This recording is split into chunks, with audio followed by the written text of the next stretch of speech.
Friends, in this section of our course, Introduction to the Quran, dedicated in particular to the interpretation of the Quran, we've begun with 2 lectures specifically on the genre or the type of Islamic literature which is dedicated expressly to exegesis or commentaries of the Quran.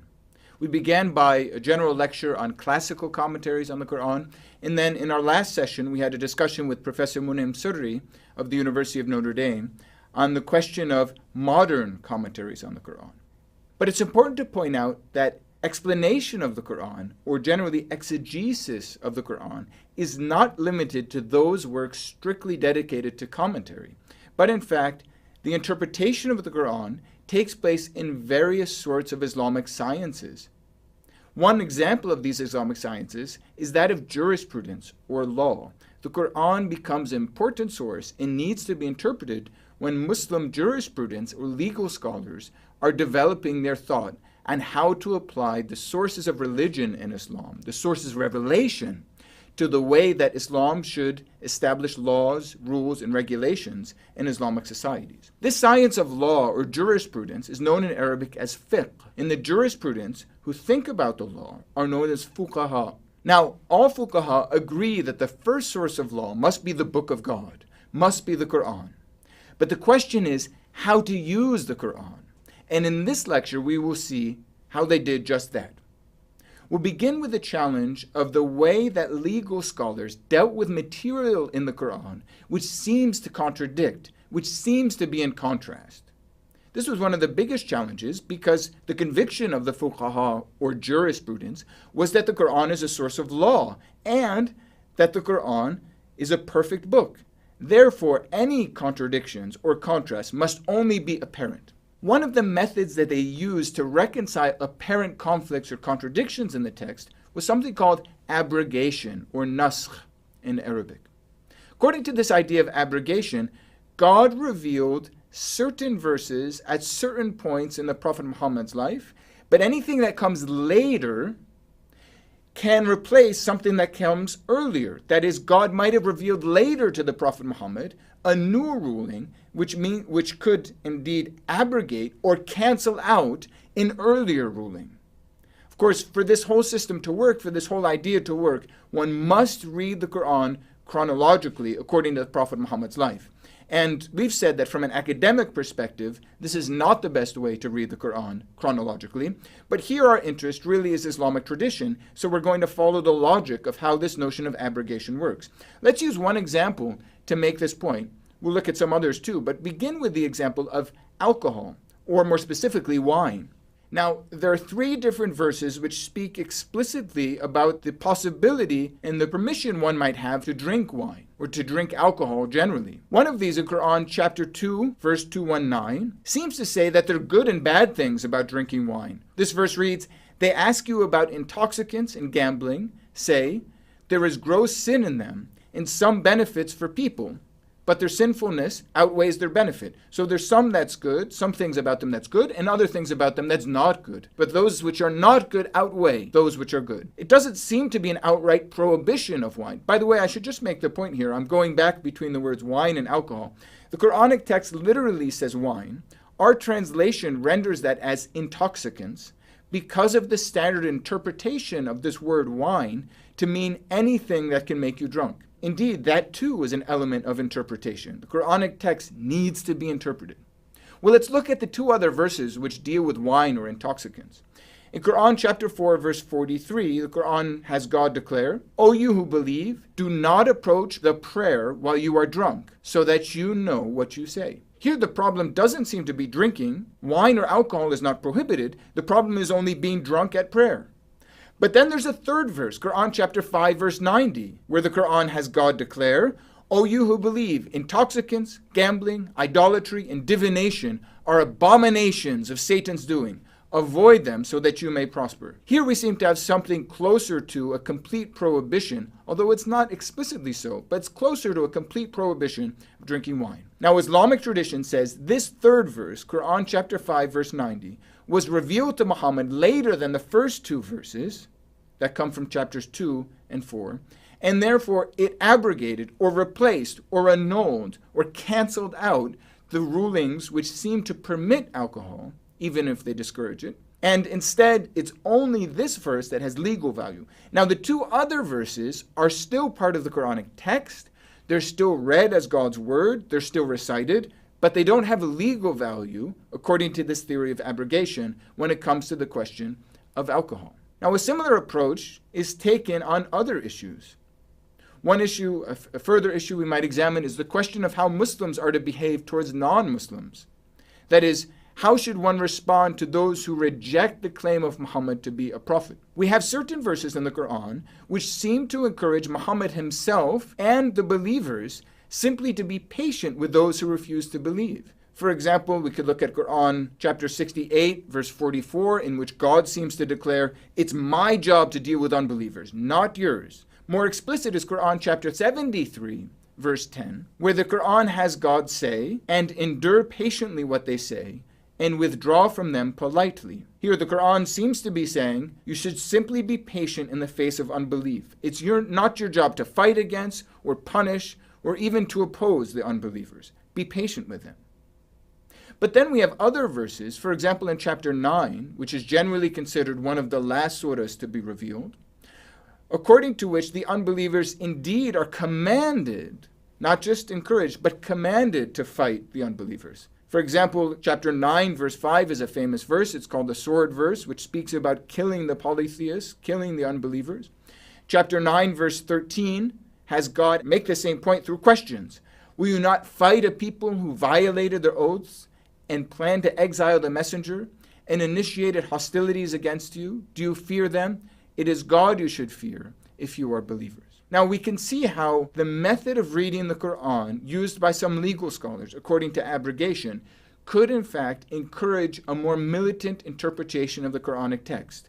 According to this method, those passages which are more irenic or more peaceful were abrogated or replaced by those later passages which are more militant. Not all Muslim scholars follow this method of reading the text, and indeed those Muslim scholars who encourage a peaceful interpretation of the text would say we need to develop other methods.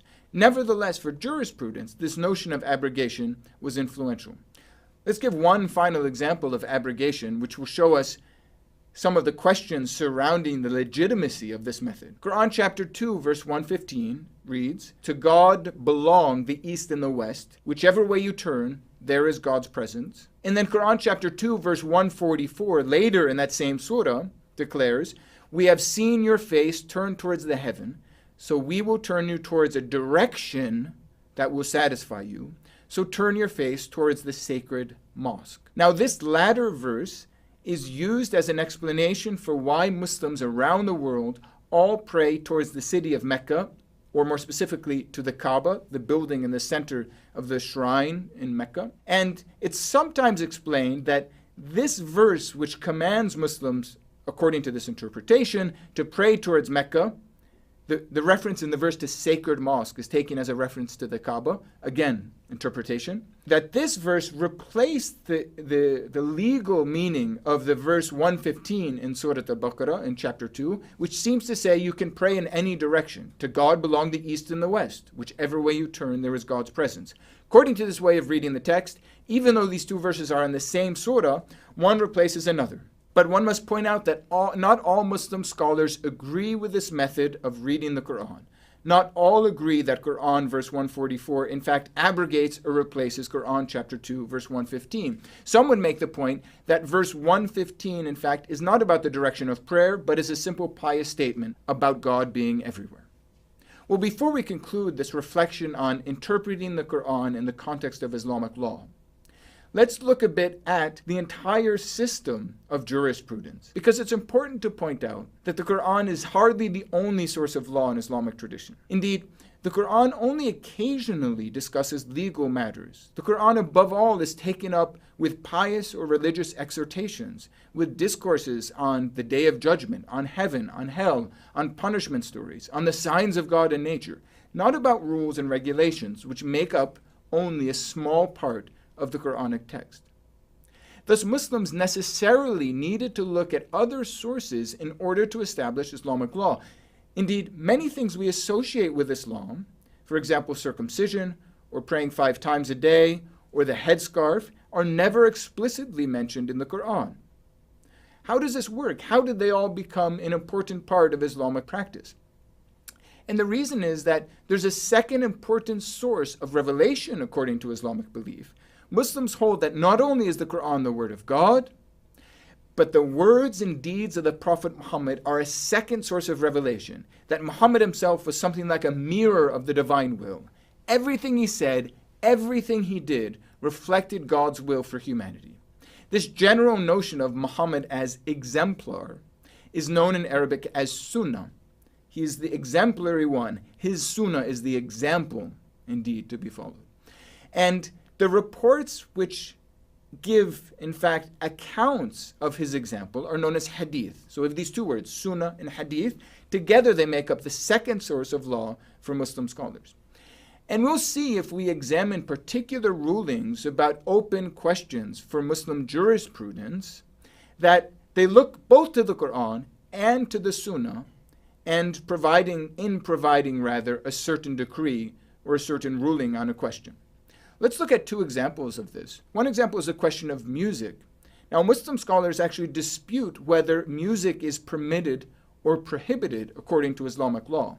One of the Muslim scholars who argues that it's actually prohibited is a conservative Saudi mufti known as al-Munajjid. And in order to make the point or to advance the argument that music is prohibited according to Islamic law, he first quotes from the Quran. He quotes from 2 passages. First, Quran chapter 31:6.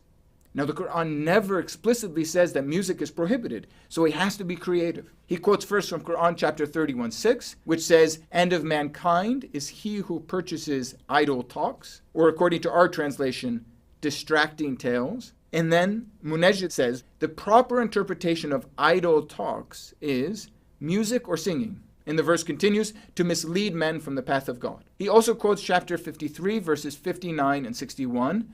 Do you marvel at this discourse and laugh and do not weep, lost in your frivolity? This word frivolity, according to Munajjid, is an allusion to music. And then Munajjid, because there's not really enough in the Quran to make the point that music is prohibited, turns to a hadith or a saying of the Prophet Muhammad. And he recites, the Messenger of God said, among my community there will be people who will permit fornication, silk, alcohol, and musical instruments. The logic of this tradition, according to Munajjid, is that all of these things, permitted by some members of the community, in fact, were prohibited by God. Fornication, silk, wearing silk, alcohol, and musical instruments. Of course, other Muslims, it's important to point out, have very different interpretations on this point. Indeed, for example, in the mystical tradition of Islam, Sufism, music plays an important role in Sufi rituals. And of course, if you go to the Islamic world today, in the great majority of cities, you'll hear lots of music playing everywhere. Well, let's look at a second example. Here it's the case of smoking. Munajjid makes a case, again, that smoking is prohibited. Now, again, Muslim scholars don't agree on this, and that's why I'm pointing to these particular examples to show that there are different ways of interpreting the Islamic sources. Munajjid, to make his case, first makes a logical argument. He says, there is no disagreement among the physicians and sane people that smoking is harmful for health. It is one of the major causes of lung cancer and other diseases. We know about all these things. And he then says, since it is known that the Islamic law prohibits everything that is harmful for a human being, God said, and then he quotes Quran chapter 4, verse 29, and do not kill yourselves, for God is merciful towards you. And we can see how he's interpreting this phrase, do not kill yourselves. He's saying smoking is sort of a way of killing yourself. In fact, it's not really enough to make the point. The Quran never says do not smoke, and cigarettes are forbidden. Something more has to be done. And so Munajjid turns to sayings of the Prophet Muhammad. He quotes 2 different sayings. First, he says, there is no harm or causing of harm in Islam. And another saying, according to which, a person will not be able to move on the day of judgment until he is asked about his body as to what he engaged in it, or rather what he engaged it in, what he did with his body.